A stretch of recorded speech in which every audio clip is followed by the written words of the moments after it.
অকালে প্রাণ গেল কর্তব্যরত অবস্থায় থাকা পুলিশ কর্মীর। সহকর্মীরা গান স্যালুটে দিলেন বিদায়। তখন ভোরের আলো সবে ফুটছে। ছুটির দিনে ধীরে ধীরে যাচ্ছে শহর। তার মাঝেই নিস্তব্ধতা ভেঙে মর্মান্তিক পথ দুর্ঘটনায় প্রাণ গেল এক পুলিশ আধিকারিকের।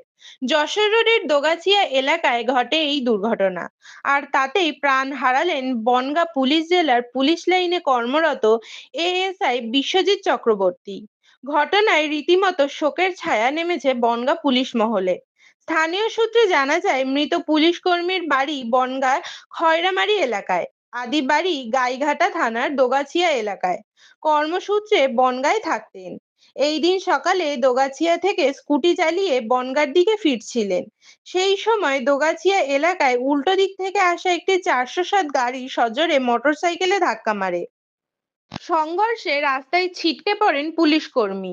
ঘটনাস্থল থেকে গুরুতর আহত অবস্থায় বনগাঁ থানার পুলিশ তাকে উদ্ধার করে বনগাঁ হাসপাতালে নিয়ে গেলেও শেষ রক্ষা হয়নি। চিকিৎসকরা তাকে মৃত বলে ঘোষণা করেন। এই খবর পরিবারের কাছে পৌঁছতেই রীতিমতো কান্নায় ভেঙে পড়েন তারা। সহকর্মী পুলিশ আধিকারিকেরাও বিষয়টি জেনে মেনে নিতে পারছেন না। দুর্ঘটনার পর থেকে ঘাতক গাড়িটির খোঁজে শুরু করেছে পুলিশ, এমনটা জানা গিয়েছে। সহকর্মীদের কথায়, বিশ্বজিৎ বাবু ছিলেন অত্যন্ত কর্তব্যনিষ্ঠ ও পরিশ্রমী অফিসার।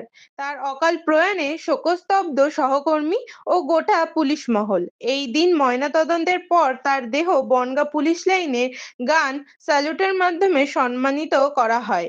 সহকর্মীকে এইভাবে বিদায় দিয়ে শোকস্তব্ধ গোটা পুলিশ মহল।